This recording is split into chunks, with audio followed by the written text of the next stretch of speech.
Kiai Haji Maksum Jauhari atau yang biasa dipanggil dengan Gus Maksum adalah putra dari pasangan Kiai Haji Abdullah Jauhari dengan Nyai Aisyah. Beliau lahir di Kanigoro, Kras Kediri, pada tanggal 8 Agustus tahun 1944. Selain itu, Gus Maksum juga merupakan salah seorang cucu pendiri Pondok Pesantren Lirboyo Kiai Haji Manaf Abdul Karim.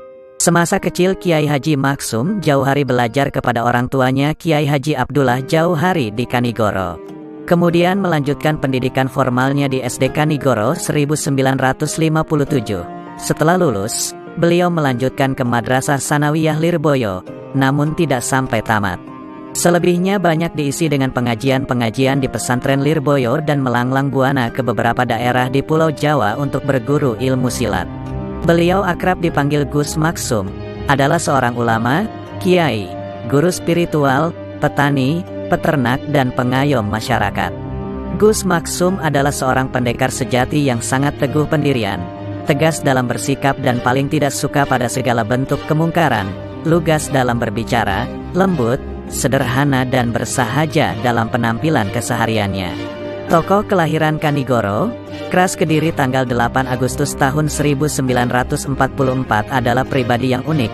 Seunik penampilannya yang selalu berambut gondrong, bersarung, kadangkala bersandal bakiak, berpakaian seadanya, tidak makan nasi, ngerowot dan beragam keunikan lainnya.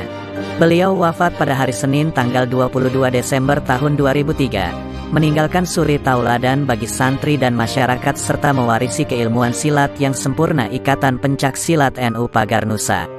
Ayah Gus Maksum adalah Kiai Haji Abdullah Jauhari bin Kiai Haji Fadil Batokan, daerah yang masuk Kecamatan Semen Kediri. Ibu beliau adalah Nyai Haja Aisyah putri dari Kiai Haji Abdul Karim, pendiri Pondok Pesantren Lirboyo Kediri.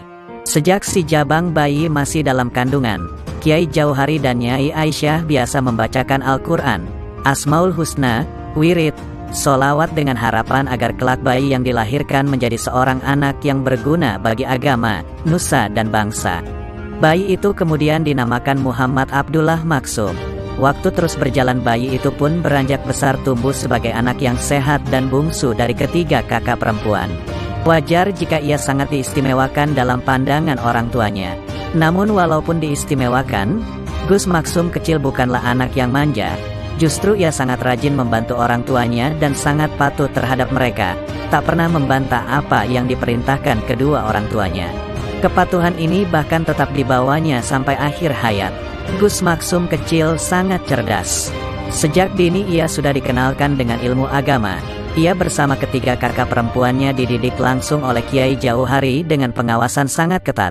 Setiap jam 1 dini hari, mereka dibangunkan mengambil air wudhu dan salat malam, kemudian dilanjutkan mengkaji pelajaran. Hal ini berlangsung hingga Gus Maksum kecil pindah ke pesantren kakeknya Lirboyo. Pendidikan formalnya dimulai di sekolah dasar di Kanigoro dan kemudian melanjutkan ke jenjang sekolah lanjutan tingkat pertama di Pondok Pesantren Lirboyo.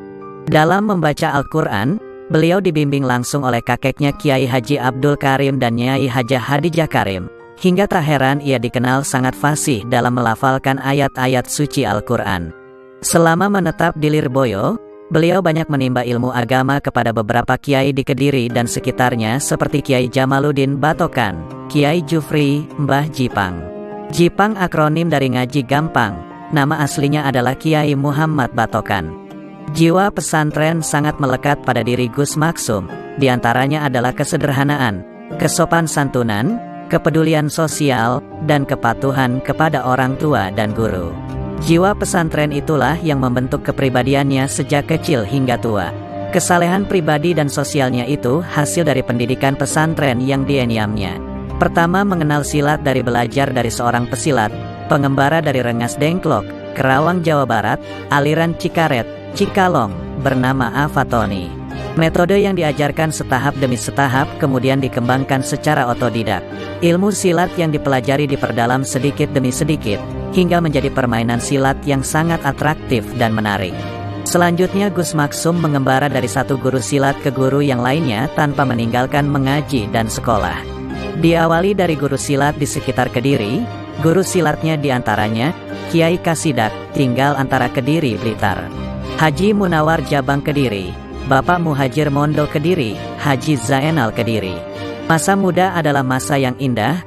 Kadang-kadang seseorang melalui masa mudanya dengan bersenang-senang, santai, bahkan cenderung berfoya-foya. Tapi hal itu tidak berlaku bagi Gus Maksum. Masa muda beliau banyak dihabiskan untuk mempelajari segala yang diperlukan sebagai bekal di hari tua. Mengaji, sekolah, riadah, belajar silat dan olah kanuragan adalah rutinitas masa mudanya. Beliau sering memberi nasihat. Berikut adalah salah satu kata bijak Gus Maksum Jauhari. Tidak ada kamus untuk berfoya-foya dalam menjalani kehidupan. Pemuda yang menghabiskan waktunya hanya dengan kesenangan temporal belaka adalah pemalas yang miskin identitas, kering kreativitas dan hampa militansi. Tipe manusia yang kemana angin berhembus ke sana ia rebah dan terjatuh. Oleh karena itu, hari-hari Gus Maksum selalu diisi dengan belajar dan belajar. Tidak ada waktu kosong untuk berleha-leha, seluruh waktunya digunakan untuk melakukan hal-hal yang bermanfaat. Dalam olah batin dan kanuragan, beliau mempelajari dengan mengembara dari satu guru ke guru yang lainnya seperti halnya dengan silat. Beberapa guru yang pernah disinggahai antara lain, Kiai Mansur Kali Pucung Blitar, yang masih termasuk kakeknya dari jalur bapak, selanjutnya Kiai Ahmad Kemuning Kediri, Kiai Ibrahim Banjar Melati Kediri, Habib Jufri Merican Kediri, dan Habib Baharun Merican Kediri. Guru beliau yang paling berpengaruh adalah Kiai Mahrus Ali dan Kiai Yakub Lirboyo. Kedua orang ini sangat terkenal memiliki kemampuan silat dan ilmu kanuragan yang mumpuni dan banyak memiliki ilmu karomah warisan Wali Songo. Merasa belum puas dengan ilmu yang diperolehnya, Gus Maksum kembali mengembara ke beberapa pelosok Nusantara, di antaranya ke daerah Jawa Barat dan akhirnya sampailah ke Cirebon, tepatnya ke Buntet Pesantren. Di sana beliau berguru langsung kepada Kiai Ilyas dan Kiai Busro dan beberapa Kiai Buntet yang lainnya yang masih keturunan Kiai Abbas Cirebon. Gus Maksum dikenal sebagai pendekar nomor wahid di kalangan Nahdlatul Ulama. Penampilannya yang nyentrik seperti berambut gondrong, jenggot dan kumis panjang, bersarung setinggi lutut, memakai bakiak, berpakaian seadanya, dan tidak makan nasi, ngerowot, dan sikapnya yang tegas. Karena itulah namanya banyak digandrungi anak-anak muda Nahdlatul Ulama. Namanya identik dengan dunia persilatan, tenaga dalam, dan pengobatan. Sejak kecil sudah gemar dengan pencak silat dan berbagai bacaan wirid.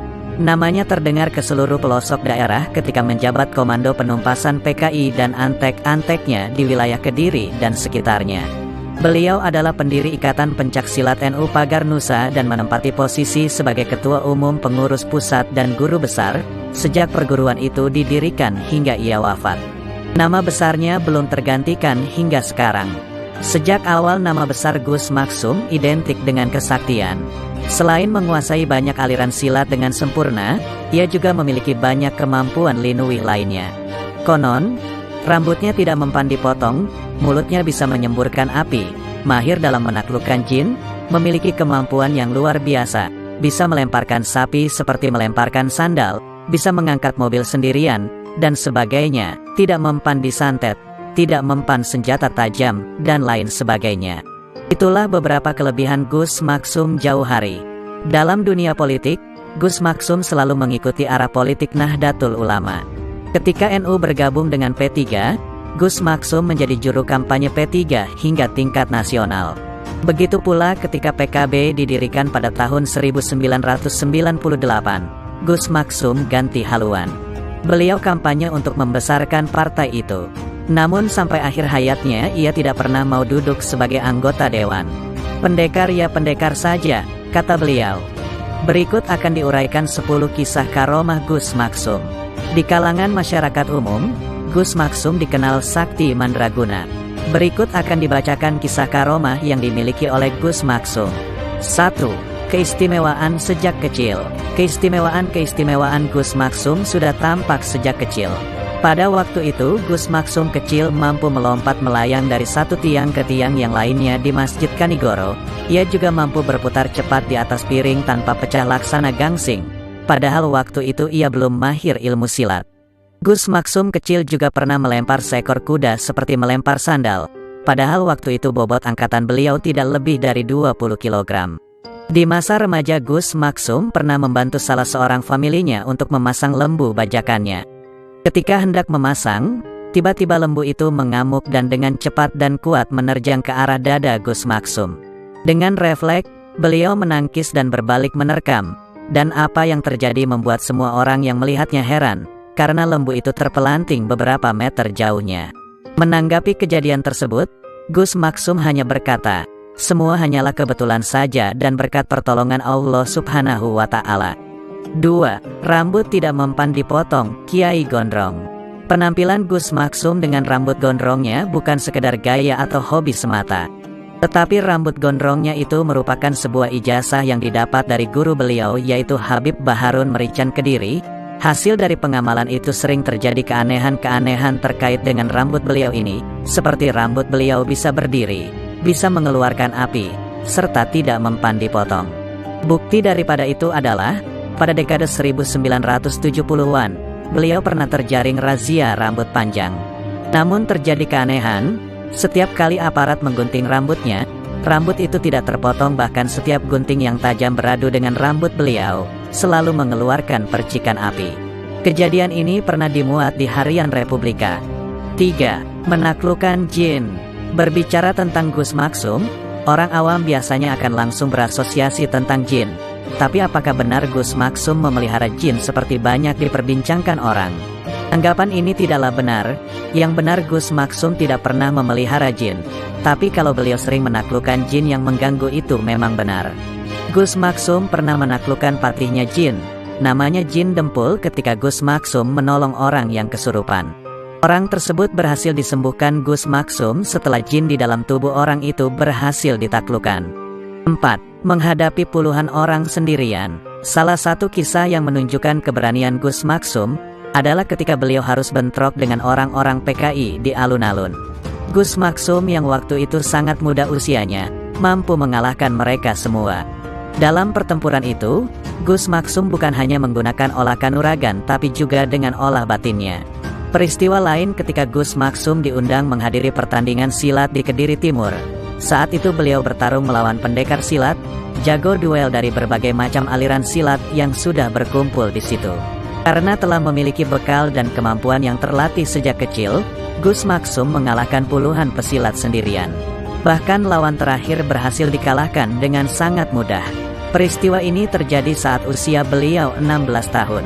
Dan itulah peristiwa paling dramatis membuat para pendekar lainnya harus mengakui kemampuan Gus Maksum di dunia persilatan.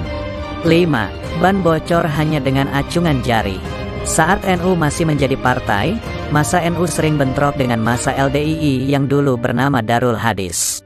Waktu itu termasuk underbow dari Golkar. Suatu ketika masa LDII, Golkar berkonvoi melewati jalan depan pesantren Lirboyo. Saat itu, Gus Maksum sedang menerima tamu. Ketika arak-arakan itu sampai depan dalam Gus Maksum, beliau langsung keluar karena mendengar bising suara knalpot dan klakson kendaraan yang memekakan telinga. Melihat gelagat yang kurang baik ini, secara refleks Gus Maksum mengacungkan jari telunjuknya ke arah mereka. Keajaiban pun terjadi. Dengan serta-merta seluruh ban kendaraan yang mereka tumpangi bocor secara serentak. Karena bannya bocor, rombongan konvoi itu tidak bisa melanjutkan arak-arakan. Akhirnya terpaksa mereka pulang dengan mendorong kendaraannya masing-masing. 6. Tidak mempan senjata tajam. Hal ini terbukti saat beliau melawan orang-orang PKI dahulu. Setiap bacokan dan tebasan senjata tidak pernah bisa mengenai tubuh beliau. Bahkan senjata lawan selalu berhenti jarak 1 kilan dari tubuhnya.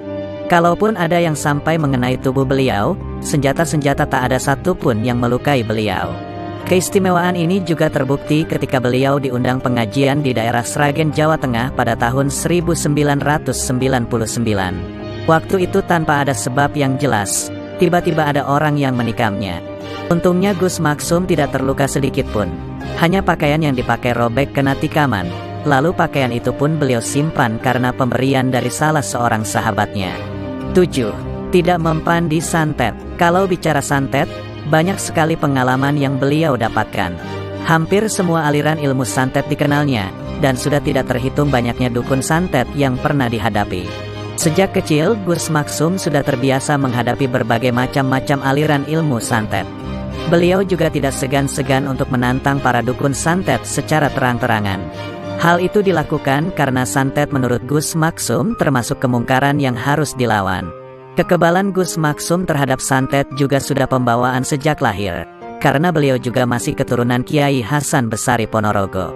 Menurut Gus Maksum, sebagai muslim tidak perlu khawatir terhadap santet, karena santet hanya bisa dilakukan oleh orang-orang kufur atau murtad. Yang penting seorang muslim haruslah selalu ingat kepada Allah dan bertawakal kepadanya. Di antara pengalaman Gus Maksum mengenai santet, di antaranya dialaminya ketika menginap di Desa Wilayu, Genteng, Banyuwangi. Sekitar jam 1:30 malam, saat beliau hendak istirahat, tiba-tiba dari arah kegelapan muncul bola api sebesar telur terbang menuju ke arah pahanya. Dengan santai Gus Maksum membiarkan bola api itu mendekatinya. Ketika bola api itu sampai ke paha, beliau berkata, "Banyol tah, mau bercanda ya?" Seketika itu juga bola api itu melesat pergi di tengah kegelapan malam. Satu lagi kejadian yang pernah dialaminya, ketika bermalam di Desa Keraton, Ranggeh saat Gus Maksum beristirahat. Beliau didatangi kera jadi-jadian yang berusaha mencekiknya. Usaha itu dibiarkannya saja. Setelah beberapa lama baru ditanya oleh Gus Maksum, "Mau main-main ya?" Langsung saja kera itu lari menghindar dari Gus Maksum. 8. Surat Sakti. Gus Maksum pernah kedatangan tamu dari Semarang yang mengeluhkan kelakuan putranya yang suka mabuk-mabukan dan sering pergi ke lokalisasi. Bahkan putranya sering mengancam akan membunuh orang tuanya.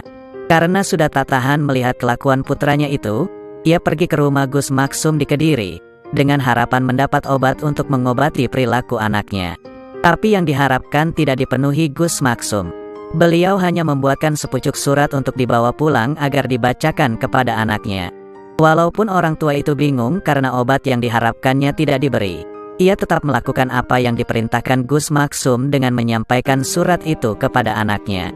Begitu surat itu dibacakan kepada anaknya, dalam waktu singkat kelakuan anaknya yang sebelumnya tidak bisa dikendalikan, perlahan berubah. Singkatnya kelakuan anak itu tidak lagi nakal seperti dulu. 9. Penumpasan PKI.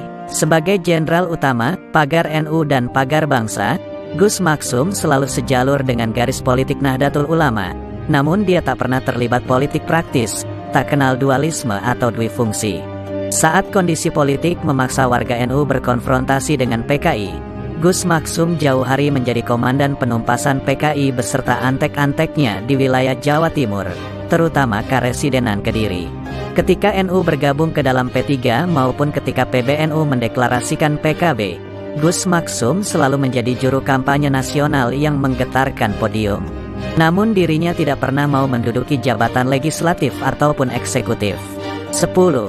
Penakluk hewan buas. Ada suatu kisah menceritakan, jika Kiai Haji Maksum jauh hari melewati hutan, semua hewan buas di hutan akan takluk dan patuh kepada beliau, seperti harimau, ular besar hingga serigala langsung menundukkan kepalanya. Peristiwa tersebut sudah banyak dan biasa disaksikan sahabat-sahabatnya.